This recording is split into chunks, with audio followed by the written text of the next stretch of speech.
संयोगवश आज ही विनायक दामोदर सावरकर का जन्म दिवस है। आज हम 28 मई 2024 में बैठे हैं और कोइंसिडेंटली ये किताब तो कुछ दिन पहले की है, लेकिन कोइंसिडेंटली आज ही इस कॉन्वर्सेशन को मुझे कमलाकांत त्रिपाठी जी के साथ करने का मौका मिला, जिन्होंने नायक बनाम प्रतिनायक किताब लिखी है सावरकर के ऊपर। बहुत बहुत शुक्रिया हमसे बात करने के लिए। कैसे हैं आप? धन्यवाद, मैं ठीक हूँ। क्यों सोचा कि सावरकर पर एक किताब लिखी जाए? क्योंकि सबके अलग अलग पर्सपेक्टिव्स हैं, ऐसा तो है नहीं कि पहली बार सावरकर पे किताब लिखी गई है। कोई नेगेटिव पर्सपेक्टिव से बोलते हैं, कोई उनके पॉजिटिव पर्सपेक्टिव से बोलते हैं, कोई उनके प्रोज गिनाते हैं, कोई उनके कॉन्स गिनाते हैं। आपने किस तरीके से किताब लिखी और उसके पहले क्यों लिखने की सोची? देखिए, मैं इतिहास किताब लिखने वाला आदमी नहीं हूँ। मैं तो उपन्यास और कहानी लिखता हूँ। सही बात है। लेकिन मेरे उपन्यास ऐतिहासिक उपन्यास होते हैं मोस्टली। मेरे जो लास्ट 2 उपन्यास थे वो फ्रीडम मूवमेंट पर थे। ओके। 1934 के आगे, 1934-1947 तक। तो उसको लिखते समय मुझे बार बार इस सवाल से जूझना पड़ा कि सावरकर की क्या भूमिका थी। क्योंकि सन 37 में वो दिसंबर 37 में वो हिंदू महासभा के अध्यक्ष बने थे और उसके बाद 44 तक अध्यक्ष रहे थे। तो उसके बारे में जो आपने बात उठाई, भिन्न भिन्न दृष्टिकोण, एक दूसरे से बिल्कुल अपोजिट, पोल्स अपार्ट, बिल्कुल पोल्स अपार्ट, और एक दूसरे के प्रति द्वेष भाव रखे हुए। जैसे उनको माफी वीर कहना या उनको संप्रदायवादी कहना, संकीर्ण संप्रदायवादी कहना, या उनको गांधी जी का विरोधी कहना। मतलब उनके असैसिनेशन में भी एक रोल माना जाता है जो कुछ नहीं था, जो प्रूफ नहीं हुआ, बट ये माना जाता है। नहीं माना नहीं, प्रूफ नहीं हुआ, डिस्प्रूव हो गया। हाँ, he was released with honour. तो ये बहुत सारे इस तरह की कंट्रोवर्सीज थी। और ये भी था, पेंशन क्यों दी जाती थी उनको कांग्रेस अंग्रेजों की, क्या उनमें कोई पैक्ट था अंग्रेजों के साथ। तमाम कंट्रोवर्सीज थी। हमको लगा ये सब काफ़ी बेसलेस कंट्रोवर्सीज हैं और किसी ने तथ्यों को झाँक करके उसको लोगों के सामने रखा नहीं डिस्पैशनेटली, बिना किसी कोई पक्ष लिए हुए। तो उपन्यास का काम छोड़ के मैंने ये काम करना पकड़ लिया। मतलब उपन्यास मेरा जब पूरा हुआ, 47 तक पहुँच गए, तो मैंने ये किताब। तो बाकी उपन्यास अभी छूट गई है? नहीं, वो पूरा हो गया, पूरा हो गया, दोनों उपन्यास। जी। तो ये उपन्यास मैंने, ये किताब मैंने इसलिए लिखी कि भ्रांतियाँ दूर करने के लिए, ठीक है, और अपना एक स्टैंड लेने के लिए जो कि तथ्य पर बेस्ड हो, किसी राजनीतिक स्टैंड पर बेस्ड ना हो, तथ्य पर बेस्ड हो, कि नायक बनाम प्रतिनायक, हीरो वर्सेस एंटी हीरो। ठीक क्या, ठीक है, मनुष्य थे कि नायक थे कि प्रतिनायक थे। ठीक है। Before we move into the conversation, आप सावरकर को कैसे देखते हैं?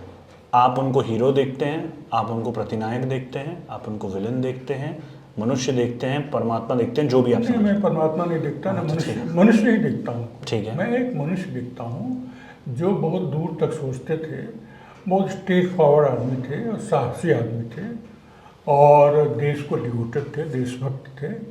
और बहुत बचपन से उनके ऊपर जो प्रभाव पड़ा था, देखिए हम लोग परिस्थितियों से काफ़ी प्रभावित होते हैं। उनके बचपन में चापेकर बंधुओं की फांसी हुई थी। 3 भाई थे, तीनों की फांसी हो गई थी एक आदमी को मारने के लिए। वो था commissioner Rand, plague commissioner Poona का। तो उससे उनका मानस में बहुत उथल पुथल मची थी और वो हाई स्कूल में पढ़ रहे थे। नासिक में वहाँ से घर आए हुए थे, उनको चेचक हो गई थी। तो घर में एक मंदिर था, वहाँ उन्होंने जाकर के बैलेट लिखा, रात भर जग करके एक बैलेट लिखा उनके उस घटना पर जो उनको फांसी दी गई तीनों भाइयों को। तो उन्होंने बैलेट में लिखा कि अगर हम 7 होते तो सातों अपना सर चढ़ा दिए होते। 3 क्या, हम 7 भी अपने सर को चढ़ा सकते हैं भारत माता की आहुति में, भारत माता के लिए आहुति देने के लिए, और कभी भी हम भारत माता की आहुति देने के तैयार रहेंगे। तो ये पहला इंप्रेशन था उनके ऊपर। वहाँ से जब वापस गए अपने हाई स्कूल करने के लिए वहाँ नासिक, वहाँ उनके बड़े भाई भी क्रांतिकारी थे, दोनों साथ साथ क्रांतिकर्म कर रहे थे, दोनों वहाँ पढ़ते भी थे। तो उनका नाम बाबा राव सावरकर था, गणेश सावरकर। दोनों ने मिल करके एक संस्था बनाई, मित्र मेला। उस जमाने में महाराष्ट्र में कई संस्थाएं इस तरह से मेला के नाम से बनती थी और मोस्टली वो क्रांतिकारी काम करती थी, अंडरग्राउंड काम करती थी। तो उन्होंने मित्र मेला बनाया।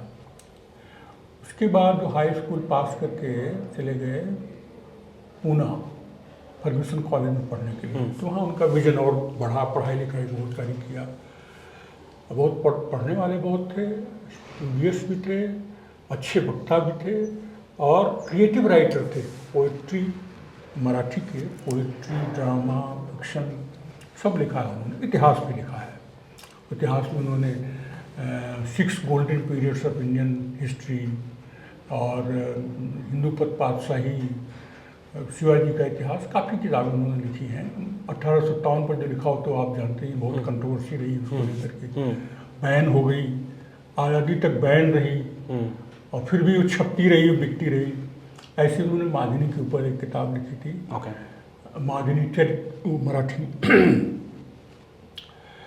तो वहाँ पर जो उनका वहाँ पढ़ने के लिए फर्ग्यूसन कॉलेज में क्यों अकेले वही आए, उनके बड़े भाई साहब नहीं आए। बड़े भाई ने जिम्मेदारी ये निभाई कि पिताजी नहीं रहते उनका, तो घर संभाल जल्दी माता 10 साल की उम्र मर गई थी। पिता जो है 1899 में उनकी भी डेथ हो गई थी। फिर चाचा की भी डेथ हो गई थी।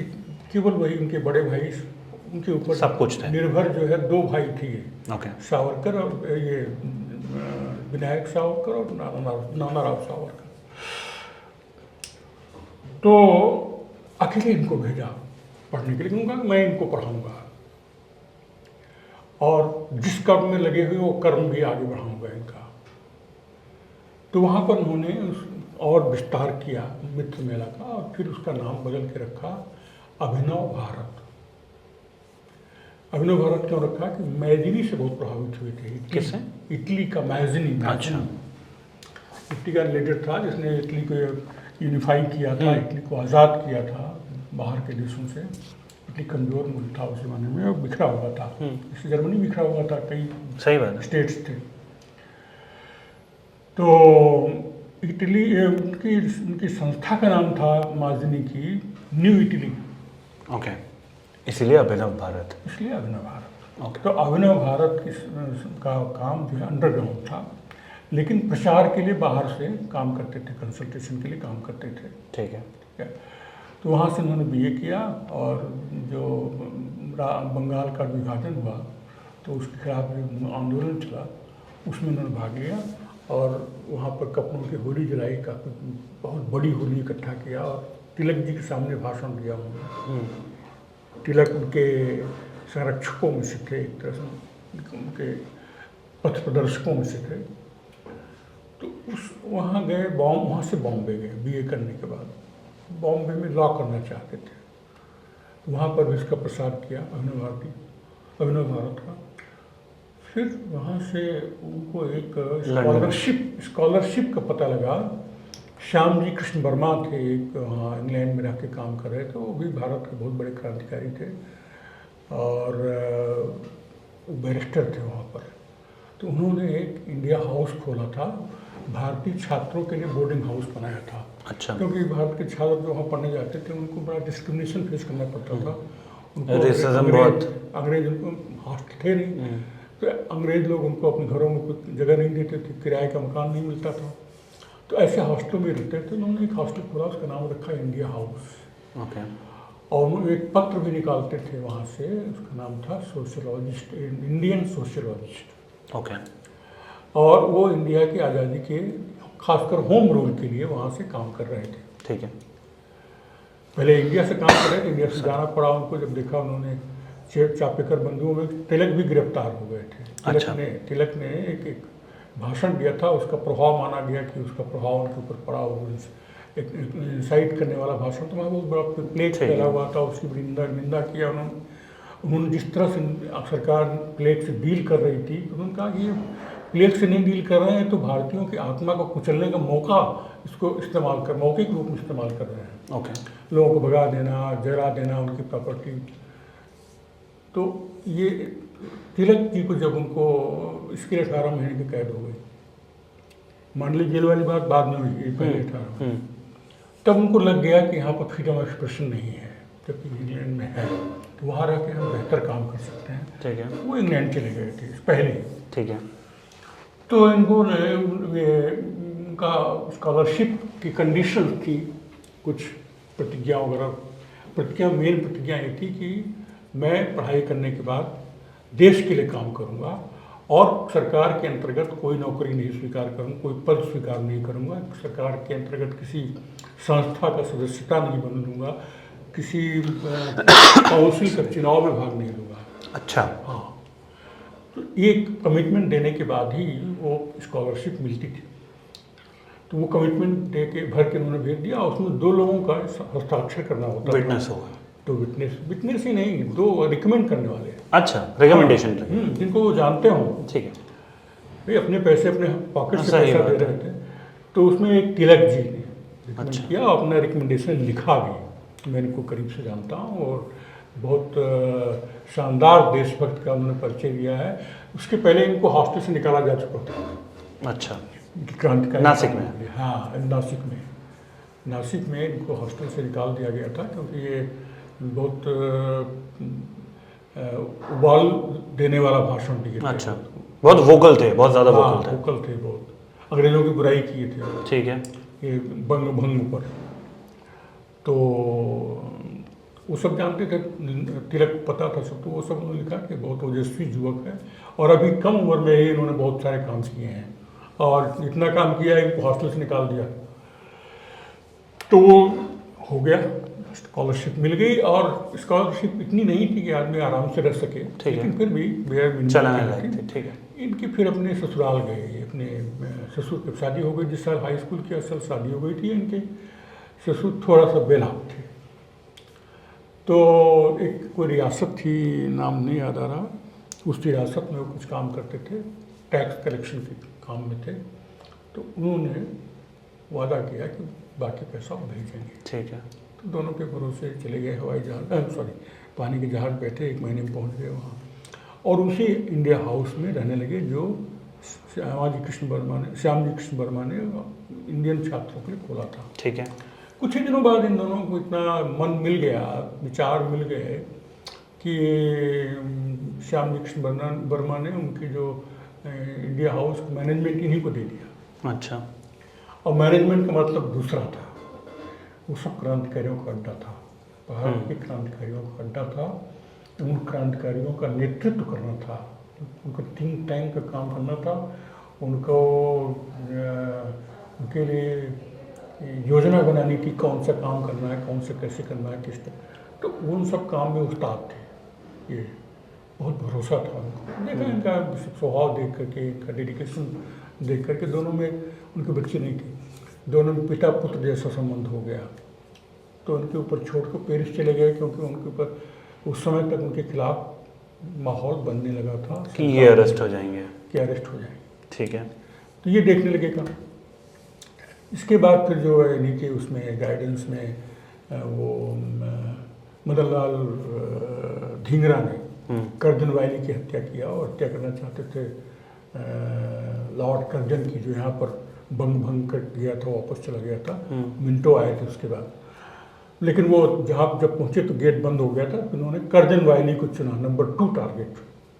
ये सब इन लोगों के मतलब लेटर्स एक्सचेंज होते हैं उनसे। नहीं, इन लोगों के सलाह से सब काम हो रहा था। अच्छा, आपस में मिल करके तय करते थे।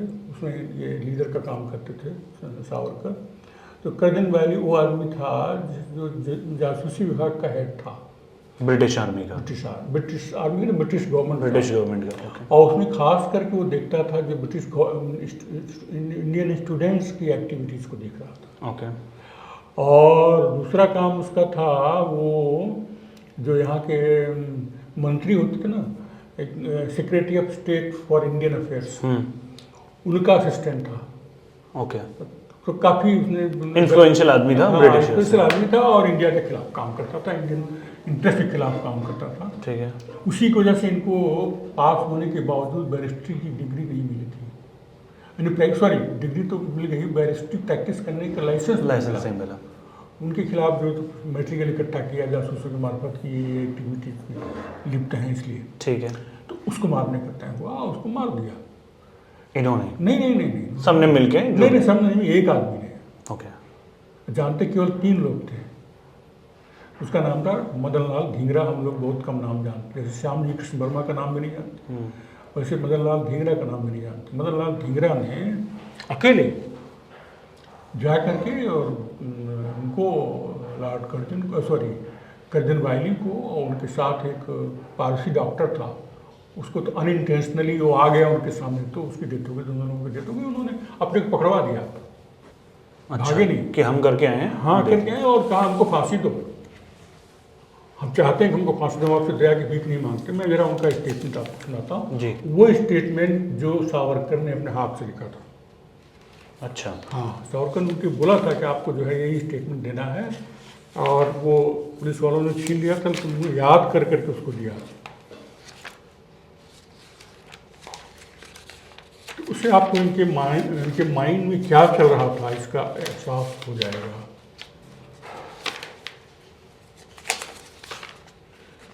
काफी नोट्स बना के रखते हैं आप भी, वाह। नहीं ये तो पढ़ने पर उन्होंने कहा कि खुलती नहीं है, फिर याद नहीं रहता। ये भी सही बात है।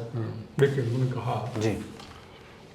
धिंगरा बोल रहे हैं, जो वर्ड्स हैं इनके सावरकर के, मैं अपने बचाव में कुछ नहीं कहना चाहता, मैं केवल अपने कृत्य के न्याय संगत होने को सिद्ध करना चाहता हूँ। जहाँ तक मेरा सवाल है, किसी अंग्रेजी न्यायालय को मुझे गिरफ्तार करने, जेल में बंद रखने या फांसी देने का कोई अधिकार नहीं है। यही कारण है कि मैंने अपने बचाव में कोई वकील नहीं किया। मेरी मान्यता है कि यदि एक अंग्रेज के लिए यह देशभक्ति का न्यायपूर्ण कार्य होगा कि जर्मनी के इंग्लैंड पर कब्जा करने की स्थिति में वह जर्मनों से लड़े, तो मेरे लिए अंग्रेजों से लड़ना उससे अधिक देशभक्ति का, उससे अधिक न्यायपूर्ण कार्य है। ओके। मैं अंग्रेजों को पिछले 50 सालों में 8 करोड़ भारतीयों के कत्ल का जिम्मेदार लगाता हूँ। जो अंग्रेज यहाँ से भारत जाकर 100 पाउंड प्रतिमाह पाता है, उसका सीधा मतलब है कि वह उन 1000 गरीब भारतीयों को मृत्युदंड देता है जो 100 पाउंड में अपनी पूरी जिंदगी गुजर कर लेते हैं, जिसका अधिकांश अंग्रेज अपने आमोद प्रमोद और छिछोरेपन पर खर्च कर देता है। मैं उन्हें हर साल भारत से 10 करोड़ पाउंड छीन कर इस देश में लाने के लिए कसूरवार मानता हूँ। 10 करोड़ पाउंड और उस ज़माने ट्रेड में और सैलरी ऑफ द ऑफिसर्स, सब कुछ 10 करोड़ पाउंड हर साल। ट्रेड में सर क्या करते थे, वो तो सारे जो रॉ मटेरियल यहाँ से ले जाते थे, फिनिश प्रोडक्ट बना के फिर यही बेचते थे। अब कुछ चीज़ें कंपल्सरी थी, जैसे इनको फेस करना पड़ा था, मोनोपोली थी आप यहीं से ही ले सकते हो। धिंगरा को ये फेस करना पड़ा था कि ब्लेजर जो बनता था इनके स्कूल में, कॉलेज में, तो इन पढ़ रहे थे, वो यहीं से ले। तो यहाँ का एक खास कंपनी का ब्रिटिश कपड़े का होगा, ये था, ये तानाशाही थी।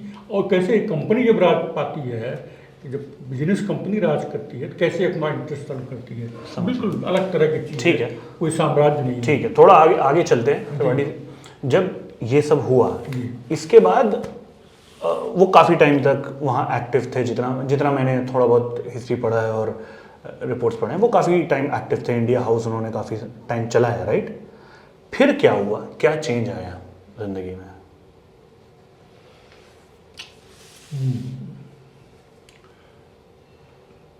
जब ये इनका कांड सामने आया ना, ढींगरा मदन लाल धिंगरा का, उसके बाद से इंडिया हाउस की सर्वेलेंस बढ़ गई। ओके। और उसी समय चले गए थे श्याम कृष्ण वर्मा, वहाँ से चले गए थे, तो जितने लोग वहाँ रह गए थे वो सब उनके फोकस में आ गए, इंटेलिजेंस के फोकस में आ गए। कर्जन वायली की हत्या हो गई उस बीच में। तो ये इनसे कहा गया सावरकर से कि आप यहाँ से निकल जाइए, नहीं तो आपको भी पकड़ा जाएगा। तो वहाँ से पेरिस चले गए थे। पेरिस चले गए। हाँ, एक अस्पताल में भर्ती थे। फिर पेरिस से भी डिपोर्ट करके इंडिया आ गए। तो जब वहाँ सब चल रहा था तभी यहाँ नासिक के कलेक्टर की हत्या हो गई। जैक्सन नाम था उसका। हत्या इसलिए हुई कि इनके जो बड़े भाई थे बाबा राव सावरकर, उनको गिरफ्तार करने में और उनको कन्विक्ट करने में उसका बहुत बड़ा हाथ था, जैक्सन का। ओके। तो गिरफ्तार किस आधार पर किया गया? एक उनके सर्च घर की तलाशी ली गई, उसमें एक बुकलेट मिली जिसमें देशभक्त की 20 कविताएं संकलित थी। एक कवि थे वहाँ मराठी के, उन्होंने उनका लिखा था, उन्होंने संकलन किया था, पब्लिश किया था, अभिनव पुस्तक माला। और उसका गायन होता था जब शिवाजी की जयंती मनाई जाती थी या जब गणेश का उत्सव होता था तो उसका गायन होता था। उसी को देशद्रोह का प्रतीक मान करके कुछ ऐसे सेंटेंस थे, उनको गिरफ्तार कर लिया गया। कार्ड का एक्टिविटी तो उनकी बहुत सारी थी लेकिन उनके सामने आया नहीं। बहुत लोग भारत बहुत टाइट, बहुत डिसिप्लिन ऑर्गेनाइजेशन था। अगर ये सब नहीं होता तो कभी आता ही नहीं, पिक्चर में हिस्ट्री में कभी आता ही नहीं। ठीक है। तो उसके आधार पर उनको गिरफ्तार किया और उसके आधार पर उनको आजीवन कारावास देकर के डिपोर्ट कर दिया गया। उनके भाई को पहले 1 साल पहले हो गए थे। ओके। वही जो उनके गार्जियन थे और सस्टेनर थे, फाइनेंसर जो उनके थे, उनको कहाँ से डिपोर्ट कर दिया? वो वही सिल्वर जेल जहाँ ये गए 1 साल। अच्छा। ये बहुत कम, शायद ऐसा नहीं हुआ कि 2 भाई एक साथ वहाँ पर गए हों। सही बात। एक को 1 लाइफ इम्प्रिजनमेंट था, दूसरे को 2 लाइफ इम्प्रिजनमेंट, जिनको अलग अलग चलना था। 50 ईयर्स का एक साथ पनिशमेंट सिल्वर जेल में किसी और को नहीं रखा गया। सचिन नाथ सान्याल को 2 बार में रखा गया। पहली बार वो आम माफी में छूट के आ गए तो दोबारा भेजे गए, लेकिन इनको एक साथ 50 साल की सजा भेजा गया, 2 आजीवन कारावास, 25 साल होता था उस जमाने में। तो उनको वहाँ भेज दिया। बहुत नाराज थे वहाँ इंडिया हाउस वाले उस चीज़ से। तो उसमें क्या हुआ कि अभिनव भारत के लोग इतने उत्तेजित हो गए जिस तरह से न्याय के साथ उनको भेजा गया। उसमें 3 युवक थे, तीनों में से एक ने आकर के तीनों को साथ लेके आया और एक ने, जब इनकी जैक्सन की ट्रांसफ़र हो गया तो मुंबई आ रहे, तो ट्रांसफ़र प्रमोशन दोनों हुआ था, वो कमिश्नर बन के फिर आ रहा था। उनका जो विदाई समारोह था उसमें मार दिया उनको। 2 गोली मारी, दोनों उनको लगी, तुरंत मर गए वो। तो उसके बाद फिर धीरे धीरे उन लोगों ने जाल फैलाना शुरू किया अपना कि तो बहुत बड़ा नेटवर्क है इनका, अभिनव भारत का। उस चक्कर में फिर निगाह पे गई सावरकर। तो उनको एक कौन डायरेक्टर था, नाम मुझे नहीं याद आ रहा है, वहाँ का गवर्नर था, उसने कहा कि Savarkar is the most dangerous person ever born in India for England, for British empire. तो वहाँ से वो एक कमेटी बना करके उनके खिलाफ इंक्वायरी करके चार्जेस फ्रेम करके वारंट इशू किया गया और वारंट को भेजा गया ब्रिटिश गवर्नमेंट के पास। वहाँ के इंग्लैंड में थे, तो ब्रिटिश गवर्नमेंट ने उस वारंट को एग्जीक्यूट करने के लिए कोर्ट का परमिशन मांगा। जब कोर्ट में मामला दाखिल हुआ तो इनको मालूम हुआ ये पेरिस में थे। तो इनको अजीब सा लगा, इनको लगा कि ये जो हमारे फॉलोअर्स वहाँ पर साथी हैं वो तो सब झेलेंगे हमारा ये सब मार पीट, ये वो उनका यातनाएँ होंगी, और उनका लीडर यहाँ बैठा हुआ है। तो उनका तो पूरा क्रांति से डिसरिजलमेंट हो जाएगा, मोहभंग हो जाएगा कि हमारा लीडर जब कोई कमिटमेंट नहीं तो हम क्यों झेलें इसके लिए। तो ये बहुत नैतिक धारणा थी ये। इस चक्कर में वो इंग्लैंड, बट वो वैसे भी डिपोर्ट हो ही रहे थे। कहाँ से? मतलब पेरिस से या लंदन से? नहीं, वो दूसरी बात, आगे बताऊंगा। अच्छा, अभी बताऊंगा। अच्छा, थोड़ा लंबी कहानी है तो नहीं बिल्कुल आराम से आप पूरा समय लीजिए, कोई प्रॉब्लम नहीं। तो वहाँ से ये वॉलंटरली खुद ही है फेस करने के लिए, इंक्वायरी फेस करने के लिए आ गए इंग्लैंड। इंग्लैंड आ गए, पहुँचते गिरफ्तार हो गए। गिरफ्तार होकर के कोर्ट से इनको रिमांड भी मिल गई पुलिस को। उसके बाद फिर मुकदमा चला लिमिटेड मैटर पर कि मुकदमा इनके खिलाफ जो भी किया है उसके खिलाफ मुकदमा इंग्लैंड में चले या इंडिया में चले। ब्रिटिश इंडिया एक अलग कंट्री मान ली गई थी, तब तक उसकी एक एंटिटी हो गई। अच्छा, ब्रिटिश एम्पायर का पार्ट होने के बावजूद मामले तो एक अलग कंट्री थी, कुछ अपने नॉर्म्स थे, हाँ, अपने हाँ। लेजिस्लेशन से। जैसे उसकी लीग ऑफ नेशंस की अलग मेंबर थी। तो ये लोग चाहते थे कि इंडिया लौट के आए, क्योंकि इंडिया में कोई कानून लागू नहीं होता था। वो यहाँ कोर्ट्स भी बिल्कुल बायस थी, कोई कुछ कर नहीं सकता था उनका। वो सब सरकार के अंग थे, वो जानते थे कि सब बदमाशी कर रहे हैं, चाहे कोई एविडेंस मिले चाहे न मिले, लेकिन हमको इन्हें ख़त्म करना है। क्योंकि अगर ये रह गए तो फिर हमारा राज ही नहीं रहेगा, फिर हम तो ख़त्म हो जाएंगे, तो हम जुडिशरी में क्या रहेंगे, हमारा राज ही नहीं रहेगा। ये सबके दिमाग में था, सभी जजेस के दिमाग में। हमने देखा कि सबके दिमाग में रहता था, एविडेंस मिले या नहीं मिले, ये है कल्पित, और ये हमारे राज्य के दुश्मन है, साम्राज्य के दुश्मन है, इसलिए इनको। तो वो हम बता रहे थे कि यहाँ कोर्ट में उन लोगों ने परसू किया, इंडियन कोर्ट में इंडियन गवर्नमेंट ने और इंडियन एस्टेब्लिशमेंट जो वहाँ पर था, इंडिया ऑफिस का, और रिपेट्रिएशन के फेवर में ऑर्डर प्राप्त कर लिया। ये तब सबसे बड़ा धक्का उनको लगा, क्योंकि उस समय अगर उनका ट्रायल इंग्लैंड में होता तो मुश्किल से उनको 2-3 साल की सज़ा होती, क्योंकि जो एविडेंस मिला था इंग्लैंड के खिलाफ उतना सब्सटेंशियल नहीं था। बिल्कुल वही पिस्तौल उस्तौल भेजने का था। आर्म्स एक्ट के अंतर्गत, स्मगलिंग के अंतर्गत जो कुछ होता वहाँ सजाएं बहुत लिबरल थी, लिबरल कंट्री था, डेमोक्रेटिक कंट्री था। हत्या का चार्ज कभी नहीं आ सकता था उनके ऊपर। जब इसकी हत्या हुई जैक्सन की, वो इंग्लैंड बैठे हुए थे, कोई सूत्र नहीं अंग्रेजों के पास था कि वो उन तीनों बच्चों को जो यंग लड़के थे मारे थे, उनसे कांटेक्ट नहीं था उनका कोई। आप समझ रहे हैं ना? तो उन्होंने इसलिए उनको कहा कि यहाँ लाया जाए इंडिया। और फिर जब इंग्लैंड जाने के पहले जो तमाम भाषण वगैरह दिए थे, जो उस समय इनॉक्युअस समझे गए थे, कोई का एक्शन नहीं लिया गया था, अब उनको खोद के निकाला गया। उनको उनके खिलाफ इंडियन एविडेंस को हाईलाइट किया गया, और ब्रिटेन में जो कुछ हुआ था उसके एविडेंस को सबड्यू किया गया, जिससे कि हमको ये ट्रायल करने का अधिकार मिल जाए और रिपेट्रिएशन हो जाए। एक बार हो जाए, इसके बाद फिर सारे चार्ज लगा देंगे फिर। ठीक है। तो रिपेट्रिएशन का ऑर्डर हो गया, अपील किया इन लोग, उसमें भी वो लोग जीत गए, पूरी ताकत लगा दिया उन लोगों ने। उसमें से एक आदमी जो है बहुत ब्रिलियंट बैरिस्टर था, उसको लगाया इन लोगों ने, और वही बाद में यहाँ बना गवर्नर जनरल। अच्छा, लॉर्ड रीडिंग, और उन्हीं के टाइम पे छूटे थे। तो क्या हुआ कि वो यहाँ आ गए और इनको मुकदमा चला, और दो मुकदमे चले, एक ही तरह के क्राइम पर 2 मुकदमे चलाए। ठीक है। एक पर ये तो चलाया उनको कि राजद्रोह के द्वारा वायलेंट मीन से ब्रिटिश सम्राट को इंडिया की सॉवरेंटी से डिस्पोजेस करना चाहते हैं। ठीक है। हिंदी कर लीजिएगा आप। और दूसरा जैक्सन की हत्या में कॉन्स्पिरेसी किया, उकसाया। 2 अलग एक ही चीज़ के 2 मुकदमे बनाए। ठीक है। और जैक्सन की हत्या में कोई हाथ नहीं था इनका, एक्सेप्ट दैट जो पिस्तौल उसने इस्तेमाल करी थी, 20 वैसी पिस्तौलें इन्होंने इंडिया से भिजवाई थी।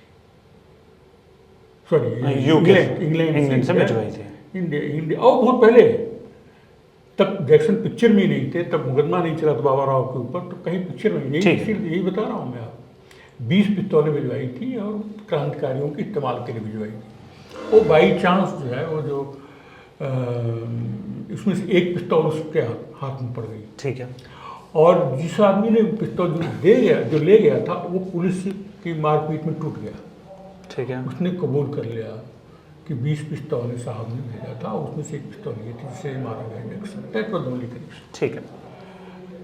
मर्डर के लिए आप व्यक्ति विशेष को देना पड़ता है ना। ठीक है, नहीं वो तो मैं बोल रहा हूँ कि बायस होंगे। हाँ बिल्कुल।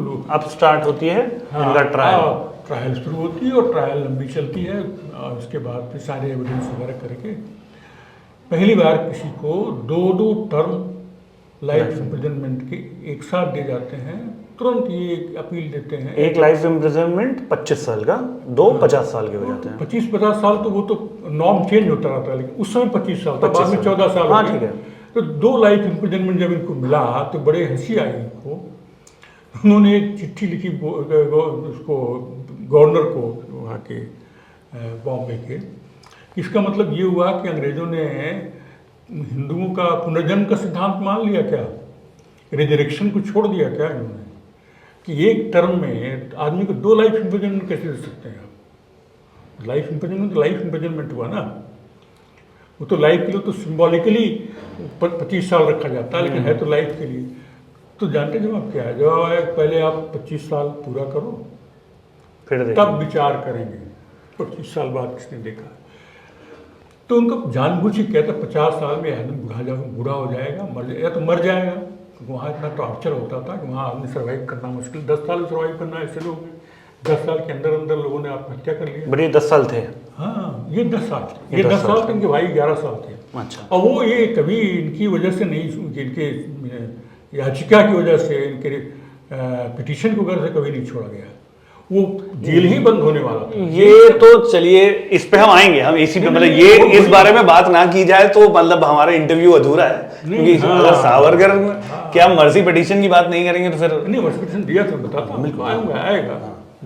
पहले पूरी कहानी पे तो 2 टर्म के लिए लाइफ इम्प्रिजनमेंट होता है। वहाँ पर कुछ दुनिया रहने के बाद वहाँ भेज दिया गया, वहाँ पहुँचे और उसके बाद फिर इनके एक भाई उनसे पहले से थे, तो टॉर्चर शुरू हुआ। वहाँ पर 15 दिन तक तो उनको कन्फाइनमेंट में रखा गया, बिल्कुल किसी से मिलना जुलना कुछ नहीं, कमरे से बाहर नहीं निकलना, लोगों को तोड़ने के लिए वो जरूरी था। उसके बाद उसका काम दिया गया ये सूखे नारियल के से फल से पीट करके उसकी रेशे निकालने में, जिसमें रस्सी बनती है, आप समझ रहे हैं ना। और उसमें पीटने वाला काम बड़ा रूडिमेंट्री था। उसको लकड़ी की मुगरी से, एक भारी मुगरी पीट करके उसको रेसे अलग करना पड़ता था। और इस तरह से कोटा बंधा था, इतने पाउंड रस्सी निकालना है, इतने पाउंड रेसे निकालने हैं दिन भर में। तो शुरू में भी जिसकी हैबिट नहीं है, हाथ छिल गए, पहले फफोले पड़े, फिर छिल गए, फिर खून बहने लगा, खून और लगी रस्सी लिए काम करते रहे। नेचुरली ये तो करना। इसके बाद तुरंत उस काम को खत्म होने के बाद तुरंत दूसरा काम दिया गया, सबको अलग अलग काम दिया जाता था। वो काम जो वहाँ का सबसे टफ काम माना जाता था, वो था नारियल का तेल पेरना बैल की तरह इंसान को। हाँ, मतलब गोल घूमते रहो और दिन भर में 30 पाउंड तेल निकालो। एक आदमी, बैल 2 होते हैं, ठीक है। अब आप सरसों के तेल की आप मत सोचिए, नहीं नारियल का तेल इसलिए कि वो छोटे छोटे टुकड़े होते हैं, वो खड़खड़ घूमते हैं, सेक्शन से हो जाएगा, फिर क्रश होते हैं, तब पिसते हैं, तब उसमें तेल निकलता है। आसान नहीं होता तेल निकलना उसका। नारियल तो पत्नी छोटी छोटी होती है, पिस गई। तो ये सबसे डिफिकल्ट काम था। इसी में कई लोग तो हिम्मत हार जाते थे। उसी के दौरान इनको बेहोश हो गए। दोपहर का टाइम था, वहाँ बहुत गर्मी पड़ती है अंडमान में, बहुत तेज़ धूप होती है, बहुत गर्मी पड़ती है। 7 महीने बारिश होती है, लेकिन तो गर्मी लगातार रहती है। जहाँ बारिश बंद हुई, तेज़ धूप, उसी तेज़ धूप में लोगों को काम करना पड़ता था। पेड़ काटने पड़ते थे, सड़क बनानी पड़ती थी, ईंटें पाथने पड़ते थे। ये तो सब बाहर वाले काम थे, उसमें इनको नहीं भेजा गया। इनको जेल से बाहर निकलने नहीं दिया गया। जेल से बाहर उन लोगों को निकलने दिया जो कुछ दिन रहने के बाद जिस पर विश्वास हो जाता था कि हाँ भाई ये कायदे का आदमी है। तो इनको जो है जब लगाया गया वो तेल पेरने वाले काम पर, तो बेहोश हो गए। तो बेहोशी की अवस्था में इनको जब होश लौटने लगा तो एक अजीब सी अनुभूति हुई कि बड़ा रिलैक्स सा, समय का पता नहीं, जगह का पता नहीं कहाँ है। तो जब चैतन्य हो गए तो सब कुछ ध्यान आया। तो उसके बाद फिर शुरू कर दिया, लेकिन ये सोचना शुरू कर दिया कि यार मौत में क्या बुराई है, कोई तकलीफ तो है नहीं। यहाँ 50 साल तिल करके मरने से अच्छा है, जिस तरह काम हम कर रहे हैं खत्म हो जाओ, वो जो है ऑनरेबल डेथ होगी। यहाँ ह्यूमिलिएटिंग काम करते करते 50 साल झेलना, उसमें मरना ही है। 50 साल जी करके वहाँ से लौटेंगे नहीं, और लौटेंगे किसी काम के नहीं रहेंगे। तो उन्होंने रात में देखते रहे बार बार, वो जो खिड़की थी, खिड़की में छड़ें लगी थी, लोग उसी से कपड़ा बांध करके, अपना कपड़ा का बांध करके गले में डाल के कई बार कई लोग कर चुके थे। इनके सामने भी एक आदमी ने किया। तो रात भर संघर्ष करते रहते हैं, इनका मेंटल कॉन्फ्लिक्ट चलता रहा इनके दिमाग में। और ये अपने भाई से कभी नहीं मिले हैं? अभी बता रहा हूँ, अच्छा, बता रहा, अभी नहीं मिले हैं अभी तक नहीं मिले हैं ना, उनको पता भी नहीं। हाँ ऑफ कोर्स, मतलब तब तो उनको पता नहीं कि इनको जो है, इनको भी जेल हुई है और यहीं आए पकड़े हैं। गए, यहीं आए हैं। अभी वो बड़ी अजीब कहानी है। तो उन्होंने तय किया कि नहीं, ये तो बुज़दिली होगी रात में। हम इसके लिए क्रांति नहीं ज्वाइन की थी। क्रांति करने में, जो क्रांति हमने ज्वाइन किया तो उसका मतलब था हमको सेक्रीफाइस करना है और अधिक से अधिक कष्ट झेलना है। तो भगवान की दी हुई मशीनरी है, सबसे यूनिक मशीनरी है। इसका इस्तेमाल कर कई लोगों ने देश काम में लगाया है। मैं इसको ऐसे नष्ट कर दूँ? नहीं, मरना ही है तो मार के मरेंगे। अब आप जो सवाल पूछे थे ना पिटिशन वाला, उसकी शुरुआत हो गई। मरना है तो मार के मरेंगे, यही सिखाते भी थे लोगों को, कैसे मत मरो। सॉरी, क्रांतिकारी काम इस तरह मरना नहीं है। खैर, तो उस दिन से इन्होंने तय कर लिया कि हमको पिटीशन देनी है और पूरी कोशिश करना है कि यहाँ से जल्दी से छूटें। यहाँ डिसिप्लिन के साथ रहना है, उनको विश्वास दिलाना है कि हम अब शांत के रास्ते से चलेंगे और वहाँ चल के हमको अभिनव भारत के काम को फिर शुरू करना है। ठीक है। 19 दौरान से दिन दो भाई आपस में मिल नहीं सकते थे, वहाँ किसी के बारे में आप पूछ नहीं सकते कौन कहाँ है। उनको पता था कि भाई हैं, भाई को नहीं पता था कि छोटा भाई आ गया। यू अंडरस्टैंड ना? और इनको तो चलो पता था कि भाई है, इनको पता था, लेकिन उनका आप लेकिन मिल नहीं सकते थे। तो एक दिन ऐसा हुआ, जो पूछा इन्होंने, अच्छा मालूम हुआ कि तबीयत खराब है। तो पूछा इन्होंने, हमारे बड़े भाई की तबीयत खराब है, कहाँ है? तो कहा कि तुम अपने बारे में पूछ सकते हो, उनके बारे में नहीं, किसी और के बारे में नहीं पूछ सकते। ये इतने restriction, it was Hitler's concentration camp, British version of British Hitler's concentration camp. British तो बड़े छाव छोप करने वाले लोग थे ना, आडम्बरी लोग थे, तो हर चीज छिपा के करते थे। हिटलर जो है बहादुर आदमी था, वो खुलेआम करता था, इतने फर्क था। बहुत बदमाश, बहुत कमीनी काम किया वहाँ पर लोगों ने।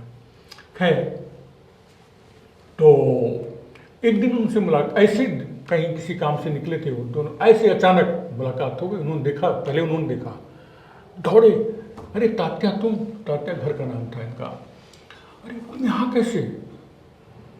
इसके बाद ये जब कुछ जवाब देना चाहे तो इन दोनों को खींच के अलग कर दिया गया, दो भाइयों को। 3 दिन बाद मिल रहे हैं, जब इंग्लैंड गए उसके बाद से मुलाकात नहीं हुई थी, और वहाँ मिल रहे हैं अंडमान में, खींच के अलग कर दिया गया। लेकिन तब तक उन्होंने वहाँ डेवलप कर लिया था कुछ ऐसे लोगों को जो उनका काम कर देते थे। तो एक चिट उन्होंने भेजी रात में कि मैं सोचता था कि तुम देश का काम कर रहे हो, इसी भरोसे में मैं यहाँ की यातनाएँ सह रहा था और मैं सह ले जाता, 10 साल का 20-25 साल काट ले जाता। लेकिन तुम भी सब कुछ छोड़ के यहाँ आ गए, अब तो मैं किसके सहारे जीऊँगा? मेरी सारी आशाओं पर तुषारपात हो गया। तो इन्होंने जो जवाब दिया था उसको मैं आपको पढ़ के सुनाना चाहता हूँ। थोड़ा ज़्यादा नंबर नहीं, उतना नंबर नहीं जितने लंबा होगा। नहीं भाषण था। नहीं, वो भाषण बहुत इम्पोर्टेंट था।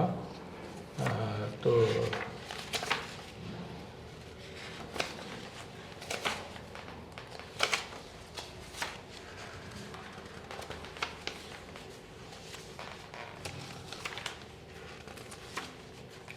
इन्होंने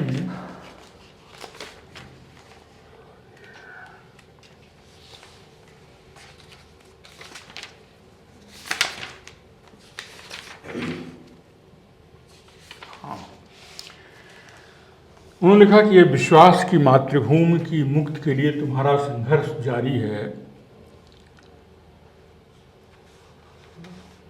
मेरे हृदय को सांत्वना देता था और मेरी यंत्रणाओं को तरल करता था।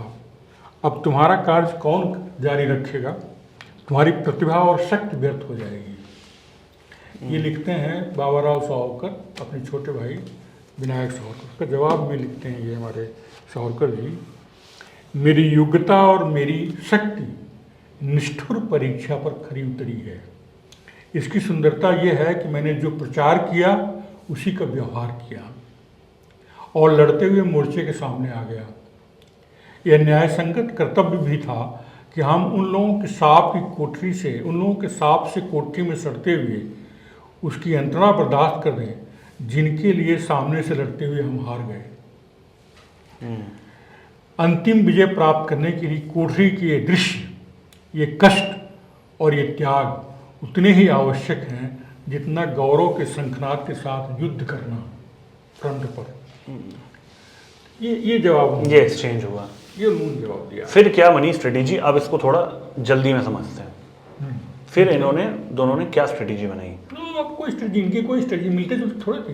कभी कभार कभी इसको स्ट्रेटेजी मिलने का सवाल ही नहीं। मिलने दो क्रांतिकारी नहीं मिल सकते थे, अच्छा, दो राजनीतिक कैदी नहीं मिल सकते थे, समझ, आपस में बात नहीं कर सकते, ठीक है, इनके मिलने का सवाल ही नहीं। तो फिर सावरकर की क्या स्ट्रेटेजी रही? सावरकर, हाँ, फिर यही सावरकर ने फिर सब वहाँ तो काम सब जो है ठीक ठाक किया। इसके बाद जो हुआ 2011 आ गया है, 2010 में गए थे 1911 1911 आ गया है, इसमें कहीं गलती हो गई है। अच्छा, ये हो गई थी तो अब की बात ठीक हो जाएगा। नहीं, ठीक तो 1911 में आपको याद होगा कि वो इम्परर का दरबार यहाँ आया था, दरबार हुआ दिल्ली दरबार के नाम से फेमस है। अच्छा, सम्राट जॉर्ज पंचम, ओके, का दरबार हुआ था।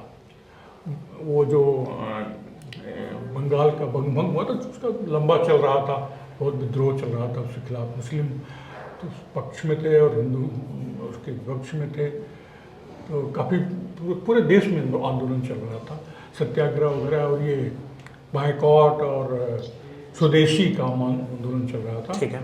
तो आए थे वो, उन्होंने उसमें पहली घोषणा यही की थी कि बंगाल बंद वापस लेते हैं, बंगाल भंग वापस लेते हैं, बंगाल एक हो गया, दो होकर के फिर एक हो गया, ठीक है। और उन्होंने राजधानी शिफ्ट कर दी कलकत्ता से दिल्ली। क्यों? इतने क्रांतिकारी काल वहाँ पर थे कि एक गवर्नर जनरल को मरते मरते बचा था, एक लेफ्टिनेंट गवर्नर को मार दिया था, एक डिस्ट्रिक्ट में 3 मजिस्ट्रेट लगातार जो आते गए उनको मारते गए। तो एक लड़की ने तो सामने से मार दिया था, 2 लड़कियों ने मिल करके। लड़कियां सब क्रांतिकारी, जबरदस्त क्रांति की ज्वाला वहाँ जल रही थी, डर के मारे भाग आए वहाँ से। बंगालियों ने हरा दिया आपके बंगाली सच, इसको आप पक्का मान लीजिए। अंग्रेजों ने राजधानी लेके वहाँ से दिल्ली भागा है, ठीक है। अरे वहाँ भी पीछा किया है।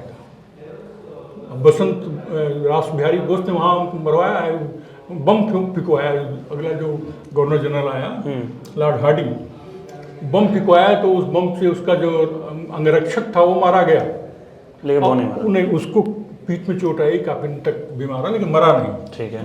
तो मारने का इरादा था, और वो लड़की बन के छत पे खड़े थे ना, चांदनी चौक में, यही चांदनी चौक।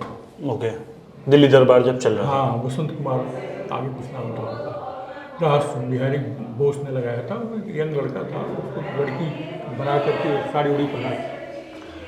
तो ये हुआ। तो उसके बाद जब वो दरबार आया, देखिए हमारे, मैं भाग जाता हूँ, जब दरबार हुआ तो वहाँ पर ये सवाल आया राजनीतिक कैदियों का। हर युद्ध के बाद ये होता है। तो राजनीतिक कैदियों को उन्होंने कुछ कंसेशन दिए, वहाँ फैला हुआ तक राजनीतिक कैदी सब छूट जाएंगे, लेकिन उन्होंने ये रियायत दी कि जितने भी कैदी हैं राजनीतिक कैदी, उनके 1 साल के लिए 1 महीने की छूट, वो छूट इनके भाई को भी मिली। ठीक है। तो 25 साल में 25 महीने की छूट उनको मिली। ठीक है। 2 साल की अकेले इनकी रिजेक्ट हो गई, छोटे साल। बाकी सबकी हुई? बाकी सबकी 1 साल, हर साल 1 महीने, साल जितने साल के हैं उतने महीने कम हो जाएंगे। यस, ठीक है। उसके लिए सबसे, देखिए, पिटीशन जो है वो आम माफी में भी डालनी पड़ती थी, कंडीशंस रखी जाती थी उसकी कि आपको एक पिटीशन देनी होगी तब आपको माफी मिलेगी। ठीक है। आप पिटीशन की वर्डिंग वही सब थी, your Majesty's most obedient servant, वो सब उस जमाने में चलता था, हिज एक्सीलेंसी, वो सब वही लैंग्वेज थे। सब ये नेहरू जब लिखते तब भी ये लिखते थे। तो उसी लैंग्वेज में लिखा था और पिटीशन माफ़ी मांगी थी, और पिटीशन जो है माफ़ी तो नहीं मांगी थी, उन्होंने कहा था कि हम लोगों से जो भूल हो गई उसके लिए अब हमारा रास्ता दूसरा है, अब जो है हम मानते हैं कि पीसफुल तरीके से भी हो सकता है। उसके संबंध में पहली पिटीशन गई जो सबकी गई थी, और रिजेक्ट हो गई, और सबकी स्वीकार हो गई, पार्ट की स्वीकार हो गई, नॉमिनी स्वीकार हो गई। उस पिटीशन के बाद फिर इन्होंने तब पिटीशन डाली जब यहाँ से होम सेक्रेटरी उसमें होम मेंबर था, वो वहाँ इंस्पेक्शन करने गया, क्योंकि मोतीलाल वर्मा एक दूसरे क्रांतिकारी थे, वो बहुत बड़े क्रांतिकारी थे, उन्होंने वहाँ का सारा कच्चा चिट्ठा लिख करके आपको सुरेंद्रनाथ बनर्जी को भेज दिया था, वो बंगाली अखबार निकालते थे, तो बंगाली में उन्होंने उसको पूरा छाप दिया और संपादकीय अलग से लिखा, उसी पॉइंट पर एडिटोरियल लिखा, और फिर वहाँ से लेकर के ट्रिब्यून ने छाप दिया अंग्रेजी में। तो ट्रिब्यून वहाँ इंग्लैंड बहुत पढ़ा जाता था, ट्रिब्यून का तो बहुत नाम था, तो पूरा तहलका मच गया। तो उन्होंने छापा क्या कि बहुत बुरे तरीके से ट्रीट किया जाता है? हाँ, उनको किसी को पता ही नहीं था, मतलब इन लोगों को अंग्रेजों को मालूम था, इंडियन पॉपुलेशन को नहीं मालूम था क्या क्या हो रहा है वहाँ। अच्छा, क्या लोग मतलब कितने टॉर्चर जाते हैं, और खाने पीने को कैसे मिलता है, कितनी लोगों की जो है हड्डियाँ रह गई हैं, और फिर भी उन लोगों को दंड, मतलब वो हथकड़ी बेड़ी में दंड मिलता था ना, अगर काम नहीं कर पाया तो हथकड़ी बेड़ी में लटका देते थे, और अगर उससे भी काम नहीं ठीक सुधार हुआ तो क्रॉस बार लगा देते थे दोनों पैरों के बीच में, पैर हिल नहीं सकते, और उसी हालत में आपको हाजत आई तो उसी हालत में करना पड़ता था, आप कहीं जा नहीं सकते। तो ये सारे सब दंड सब उन्होंने लिखा, क्या क्या हो रहा है वहाँ पर, कैसे तानाशाही चल रही है, तो वो सब लिख दिया, तो बड़ा तहलका मचा। तो गवर्नर जनरल ने उनको भेजा होम मेंबर को, क्रॉडेक, तो दूसरी पिटीशन उनके कहने पर उनको दिया।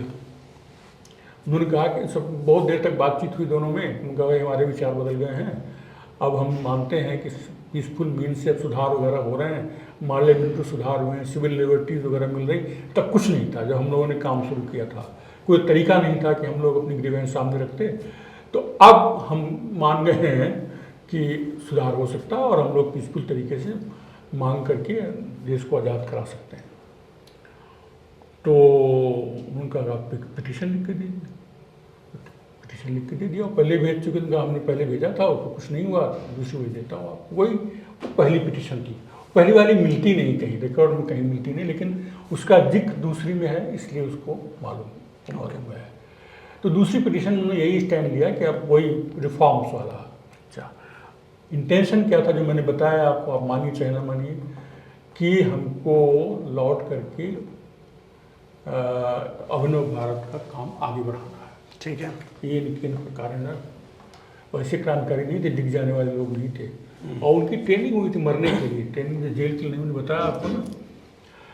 तो वो स्पष्ट हो गया उन्हीं के सामने, क्रैडक के सामने, रीजनल क्रैडक के सामने। रीजनल क्रैडक से जब उन्होंने कहा कि हम लोगों का विचार, मेरा विचार चेंज हो गया, उन्होंने कहा कि आपके नाम पर तो लोग जय जय बोल करके वहाँ तो हल्का मचाए हुए इंग्लैंड और इंडिया में, कहा मैं क्या करूँ, मैं उनसे कॉन्टैक्ट में हूँ नहीं, मैं मुझको तो आपने कोठी में बंद कर दिया है। उनका आप उनको लिख सकते हैं कि हमारे विचार बदल गए हैं? उनका बिल्कुल।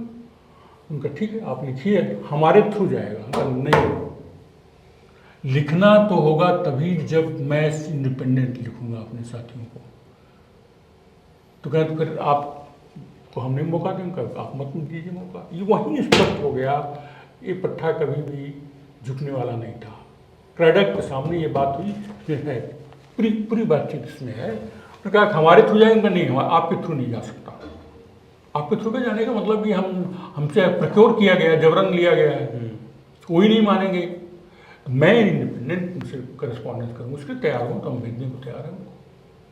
और क्या भेजते हैं भगवान ही जाने। हाँ सही बात है। हाँ, तो फिर वो करस्पॉन्डेंस नहीं हुआ। हाँ, तो फिर इन्होंने उसको दूसरा भेजा, और फिर तीसरी इन्होंने किस कारण से भेजी, कोई कारण था, वो इसी को रिपीट किया।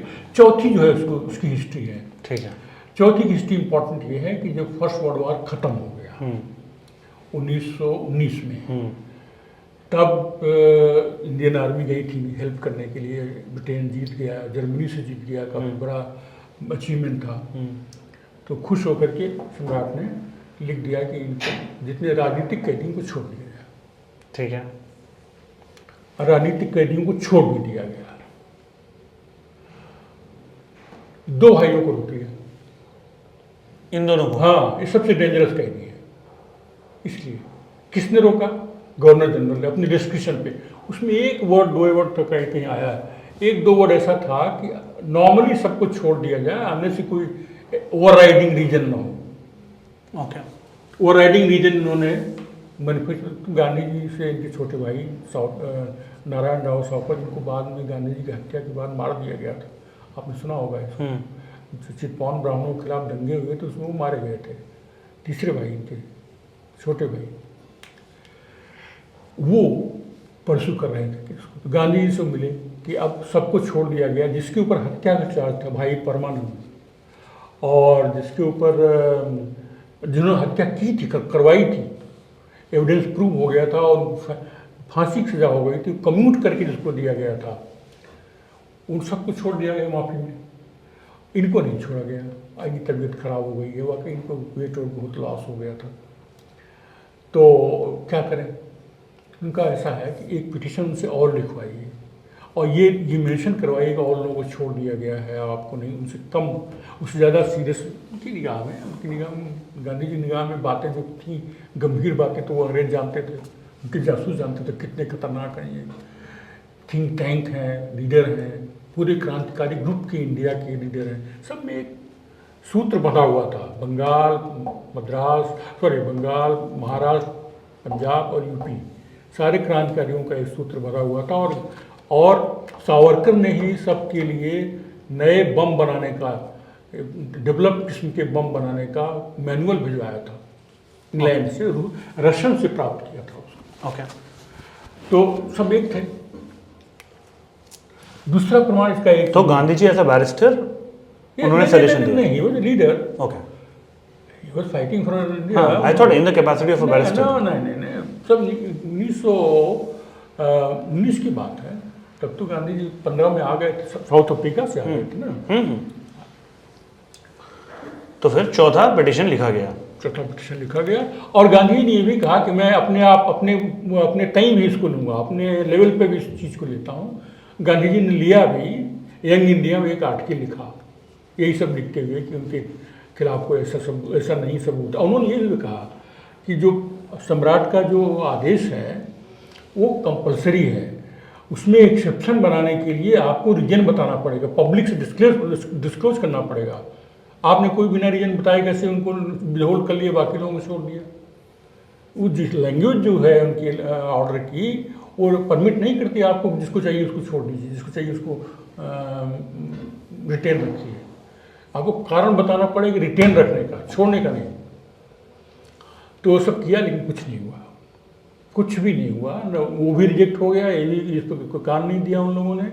वही 19 है, बाद में 21 में छोड़ा गया इनको, जो जिस पे कोई पिटिशन नहीं दी थी, कोई किसी पिटिशन के जवाब में नहीं छोड़ा गया। इनकी सारी पिटिशन के जवाब आया रिजेक्टेड। उस समय तक ये हो गया था, इसमें तो लिखा हुआ है कि एक प्रपोजल आया था कि उसको क्लोज कर दिया जाए। उससे पूरे वर्ल्ड में इंग्लैंड की बदनामी होने लगी थी। और जब वहाँ खबर आई, ह्यूमन राइट्स का वायलेशन है, सोशल राइट्स का वायलेशन है, 50 चीज़ें। कहा तो फर्स्ट वर्ल्ड वॉर में लड़ रहे थे कि लिबर्टी के लिए, यहाँ पे पूरे लिबर्टी यहाँ चूल्हे में जल गई। ठीक है। तो चल रहा था, बल्कि एक अंग्रेज ने वहाँ विजिट करके प्राइवेट कैपेसिटी में, वो मेंबर था लेजिस्लेचर का, स्टेट काउंसिल का, उसने एक आर्टिकल लिखा। उसने लिखा Andaman the health that is called Andaman, पूरा सब डिस्क्राइब कर दिया था। कर्नाटक तो होम मेंबर था, सरकारी पक्ष में लिख रहा था, पूरा डिस्क्राइब करके, और वहाँ के टार्चर के एक छुपा दिया था उसको। इंडिया एक मैगजीन छपी तो उसको छुपवा दिया था।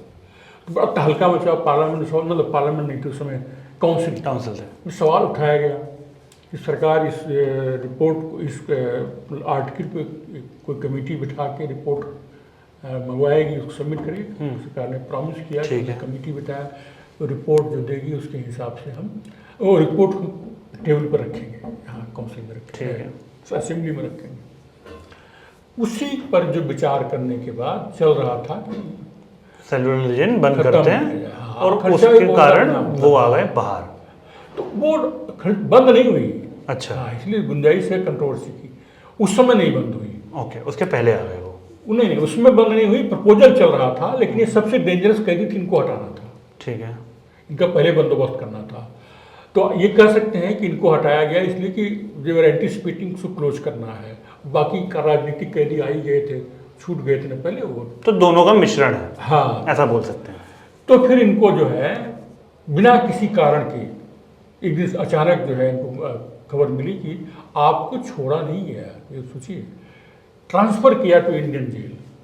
ये तो बिल्कुल मिसकंसेप्शन है, ये तो हमारा विचार नहीं है, ये तो फैक्ट की बात है ना, एकदम फैक्ट की बात है कि वहाँ से रत्नागिरी जेल भेजा गया, ठीक है।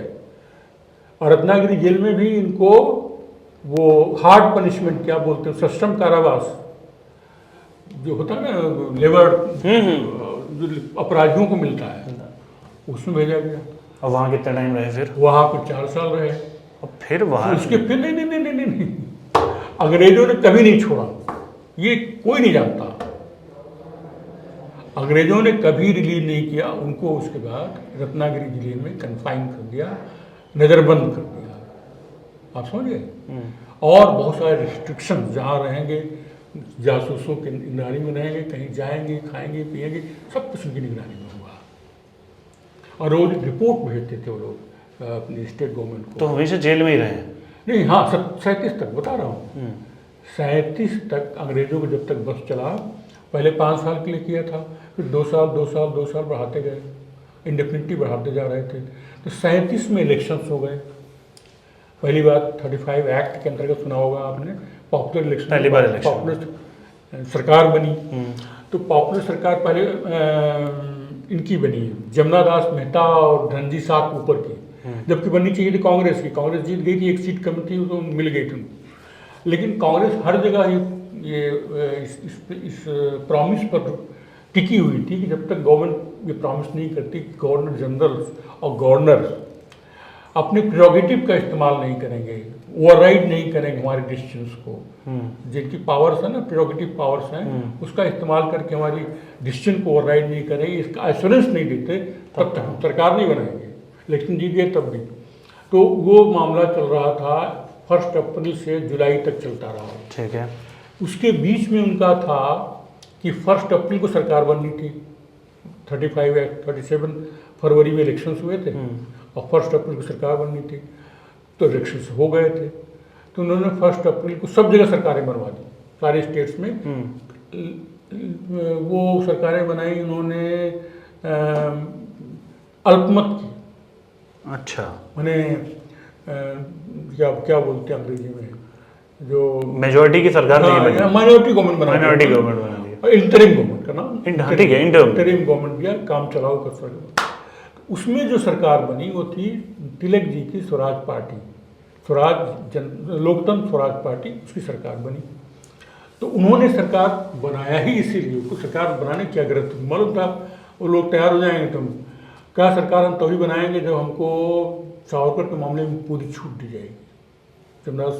जमुना दास मेहता वो बैरिस्टर थे वो भी, और इनके बड़े भक्त थे, और वो एक कमेटी बनी थी इनको छुड़वाने के लिए। वहाँ से जब इनको माफ़ी में नहीं छोड़ा गया, उस कमेटी के वो मेन मेंबर सदस्य थे। हाँ, तो उन्होंने जो है ये प्रॉमिस ले लिया गवर्नमेंट से, ठीक है। तो उन्होंने छोड़ा, और छोड़ा 10 जुलाई, नोट कर लीजिए, 10 मई 1937 को सरकार उनकी बनी, 1 अप्रैल 1937 को, ठीक। और वो सरकार अल्पमत की सरकार थी, अंग्रेजों की सरकार नहीं थी। और जब छोड़ा गया तब भी कुछ कंडीशंस वगैरह लिखवाई। ओके, वो तो ऑफ कोर्स, हाँ, ऐसे ही, हाँ, फॉर्मेलिटी में, लेकिन छोड़ा। अच्छा हाँ, 10 मई क्यों?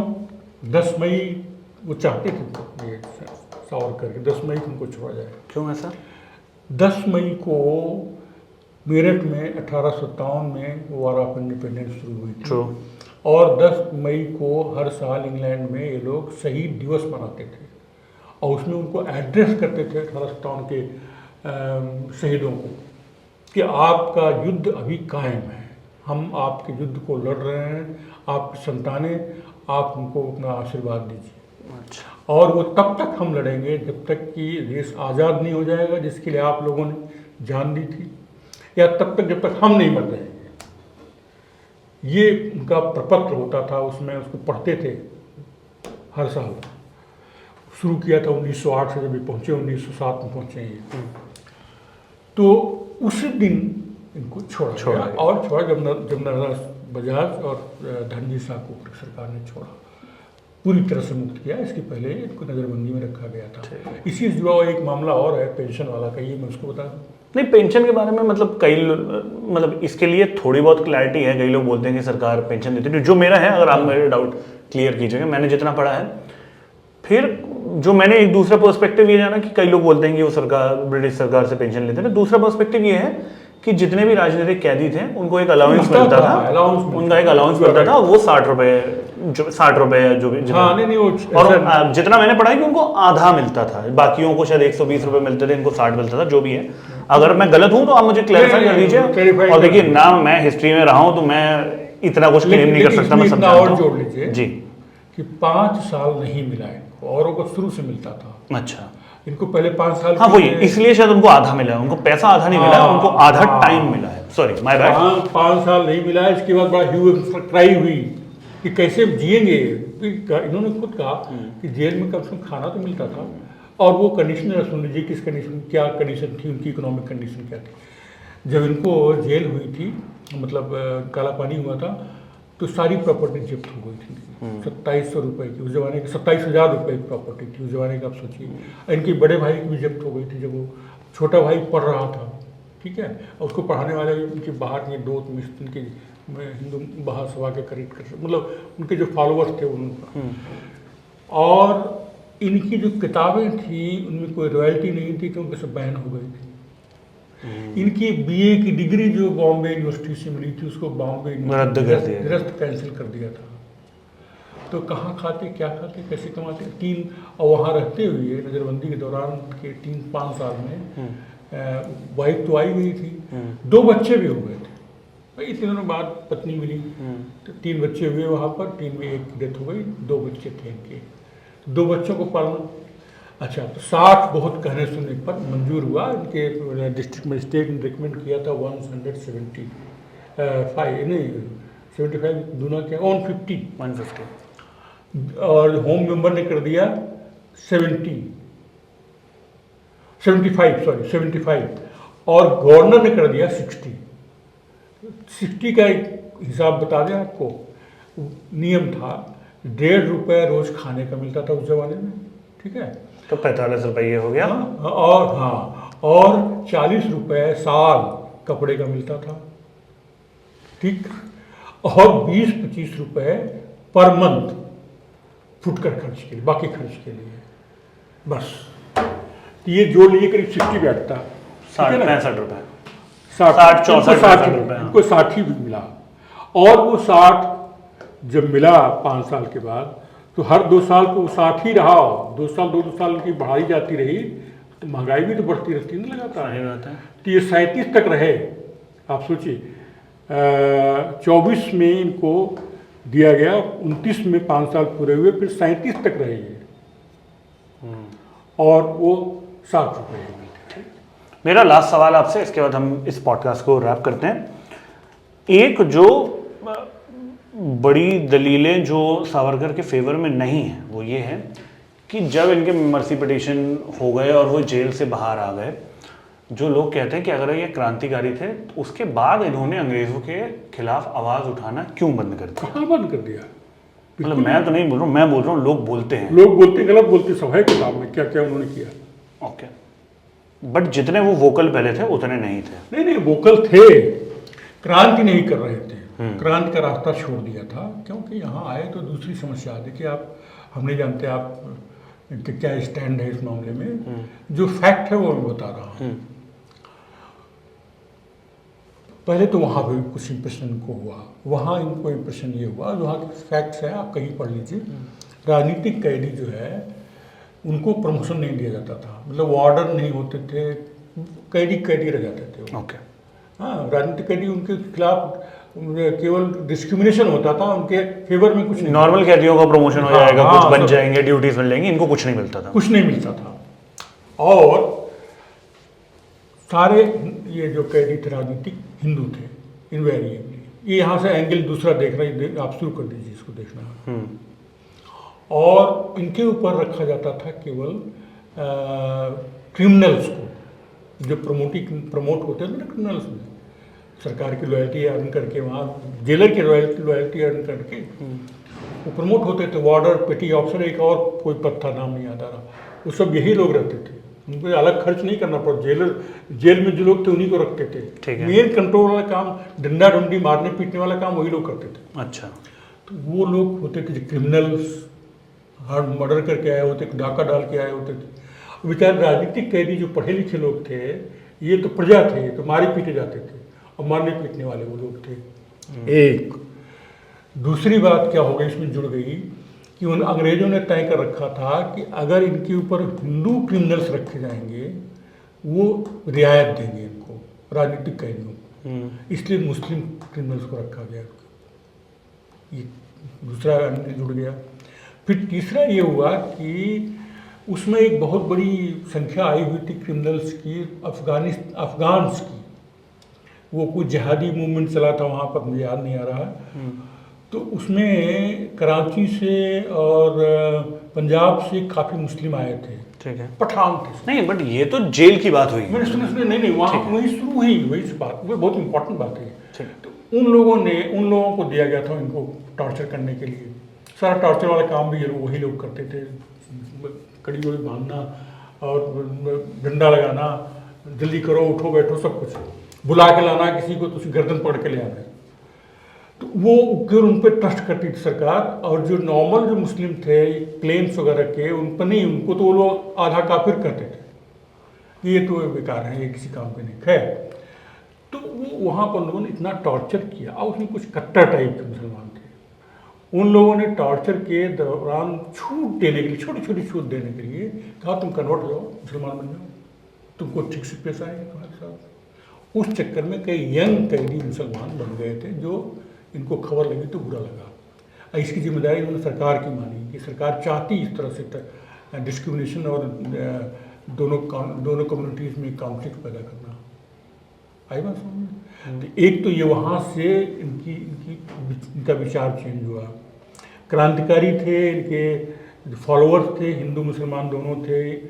उन्होंने जो शस्त्रास्त्र जो भेजे थे इंडिया में, पिस्टल वगैरह जो भेजी थी, मुसलमान साथियों के साथ भेजे थे। जो वहाँ के मुख्यमंत्री बने थे पंजाब की यूनियनिस्ट पार्टी के, सिकंदर हयात खान, आसफ अली और एक और कोई मिर्जा कोई थे, ये लोग सब समाज संभाल ले आए थे, उनके फॉलोवर थे। और जो वहाँ पर अलीगढ़ स्कूल था, उसके विरोध के बावजूद के फॉलोवर थे। और ये लोग नहीं पकड़े गए। एक जो इनका रसोइया था, उससे जो पिस्तौलें भिजवाई थी चतुर्भुज अमीन, वो टूट गया। ठीक है। तो नहीं, तो फिर परिवर्तन क्या आया? परिवर्तन यह आया कि कन्वर्टन करने के लिए इसका इस्तेमाल कर रहे हैं। ठीक है। नहीं, तो उन्होंने फिर इतना वोकल होना क्यों छोड़ दिया, मैं वो पूछ रहा था। किसमें वोकल? तो सुनिए, तो जब यहाँ पहुँचे, वहाँ से फिर यहाँ पहुँचे तो उस समय खिलाफत आंदोलन चल रहा था। ठीक है। खिलाफत के साथ नाम कॉपरेशन जोड़ दिया गया था। खिलाफत प्योरली रिलीजियस इशू था, और वो भी बोगस इशू था, क्योंकि वहाँ पर खुद ही टर्की में खिलाफत खत्म हो चुकी थी। कमाल अतातुर्क ने सब गणतंत्र वहाँ कायम कर दिया था वहाँ को। वो तो खलीफा तो एक सुल्तान खलीफा थे, खलीफा सुल्तान, तो सब खत्म। ये सब एक कहने की बात थी, कुछ नहीं। उसमें गांधी जुड़ गए। गांधी जी खिलाफत कमेटी के अकेले हिंदू मेंबर थे, और खिलाफत के सपोर्ट में नॉन कोऑपरेशन आया। नॉन कोऑपरेशन सपोर्ट में खिलाफत नहीं आया, खिलाफत के सपोर्ट में नॉन कोऑपरेशन आया। खिलाफत पहले से चल रहा था, 1919 जैसे टर्की हारा वैसे शुरू हो गया। और ये जो है उन्होंने शुरू किया 1920 में। 1920 में भी नवंबर लास्ट में, दिसंबर में, क्योंकि non cooperation start, non cooperation और नॉन कोऑपरेशन उनका चल रहा था, खिलाफत के साथ उनका नॉन कोऑपरेशन चल रहा था, कांग्रेस ने स्वीकार नहीं किया था। ठीक है। तो जब इन्होंने कोऑपरेशन नॉन खिलाफत को सपोर्ट देना शुरू किया तो उसमें हिंदुओं का भी सपोर्ट आ गया, तो हिंदू मुस्लिम दोनों का खिलाफत में आंदोलन चल गया। तो उसमें नॉन कोऑपरेशन को जोड़ने के लिए इन्होंने कांग्रेस को लगाया। ओके। तो कांग्रेस में रेजोल्यूशन पास हुई, 3 सेशन में पास हो पाए थे।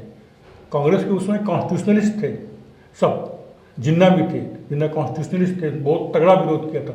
और लोग जब शांत हो गए तब भी वो विरोध करते रहे थे, तीनों सेशन में विरोध किया था। और लास्ट तक उनका विरोध कायम रहा और मोहम्मद अली जिन्ना ने उनको इंसल्ट करके उसमें से निकलने को मजबूर कर दिया था। तो वो लास्ट दिन छोड़ कर चले आए, जिन्ना छोड़ के चले आए और मुंबई पहुंच कर उन्होंने रिजाइन कर दिया। गांधी जी की गुस्सा, गांधी के ऊपर गुस्सा हुए थे। कई बार गांधी से कहा भी था कि बर्बादी क्यों ले जाएगा ये आदमी, हिंदुस्तानी जो है वो आदमी है, वो कोई गॉड नहीं है। वो इस तरह के पूरी पावर आप उसको दे दोगे, कुछ भी करो तो उसके हाथ में अगर दे दिया तो फिर खत्म हो जाएगा। ये लोग सब कॉन्स्टिट्यूशनलिस्ट थे, कायदे से बातचीत करने वाले, काउंसिल में सवाल उठाने वाले, सरकार को घेरने वाले, उस तरह के लोग।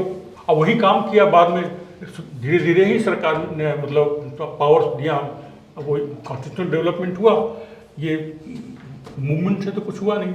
उसके बाद जो चौरी चौरा में हुआ तो वापस ले लिया, सारे जो खिलाफ थी सब पर नाराज हो गए। और उसके बाद दंगे शुरू हो गए, धड़ाधड़ पूरे देश में दंगे हुए। कोहात में तो आप कोहात सुना होगा शायद आपने, नॉर्थ वेस्ट फ्रंटियर प्रोविंस का एक सिटी है छोटा सा, वहाँ नरसंहार हुआ और वहाँ के सब लोग भाग करके कैंटोनमेंट में शरण लिए, नहीं तो सब मार के जाते थे। तो ये सब हुआ, ये सब हो रहा था। तो उन्होंने देखा कि कांग्रेस जो है वो टिल्ट कर रही है। कांग्रेस अपीजमेंट की पॉलिसी अपनाते हुए, क्यों अपना अपीजमेंट, कि वो चाहती थी कि मुस्लिम लीग साथ दे हमारा इंडिपेंडेंस मूवमेंट में, देश की इंडिपेंडेंस। मुस्लिम लीग कभी उसका एम इंडिपेंडेंस नहीं था, आपको पता होगा। उनका फॉर्मेशन ही हुआ था सरकार को सपोर्ट करना और बहुसंख्यक समाज से अपने हितों के, अल्पसंख्यक हितों की रक्षा करना। इसके पहले इनिशियल यही था, इसी चक्कर में फिर वो सेपरेट इलेक्ट्रेट आया कि ये तो मेजॉरिटी में है, हमारा अधिकार खत्म हो जाएगा, तो इसलिए हमारा सेपरेट इलेक्ट्रेट होना चाहिए, मुस्लिम मतदाता ही मुस्लिम को चुने, और जहाँ कम है वहाँ वेटेज मिलना चाहिए इनके वोट को। ओके, ठीक है, वेटेज यानी 1 वोट दिया आपने 5 वोट माना जाएगा, 4 वोट माना जाएगा, इस तरह से पॉपुलेशन के हिसाब से। तो वहाँ आकर यहाँ आके देखा कि ज़्यादा बड़ी समस्या दूसरी है, वो है हिंदुओं के लिए। ठीक है, आज़ादी तो मिल जाएगी, लेकिन आज़ादी किस तरह की आज़ादी हो, उनको सपना आ गया था। मतलब आज पार्टीशन, और वहाँ से एक इंक्लिनेशन चेंज हुआ, उन्होंने लाइन चेंज कर दिया। ठीक है, और जो पब्लिक, क्रांतिकारी पब्लिक लाइफ में नहीं होता, पब्लिक से दूर रहता है, छिपा रहता, पब्लिक में आता भी है तो क्रांतिकारी रूप में नहीं आता। ये जो हिंदू महासभा के अध्यक्ष हैं तो क्रांति, तो पॉलिटिकल लाइफ हो गया, पब्लिक लाइफ हो गया। पब्लिक लाइफ में जब ये आए तो ट्रांसफॉर्म हो चुके थे, क्योंकि उनको लगा कि कंट्री के सामने ज़्यादा अहम मुद्दा ये है। बाकी साहब पढ़िए, सब लिखिए, आज से बहुत चीज़ें लिखी। और जिसको ज़्यादा जानना हो इस किताब को आप देख सकते हैं। कमलाकांत त्रिपाठी जी, बहुत बहुत शुक्रिया हमसे बात करने के लिए। इनकी किताब नायक बनाम प्रतिनायक, विनायक दामोदर सावरकर के ऊपर, बहुत बहुत शुक्रिया हमसे बात करने के लिए। धन्यवाद, थैंक यू।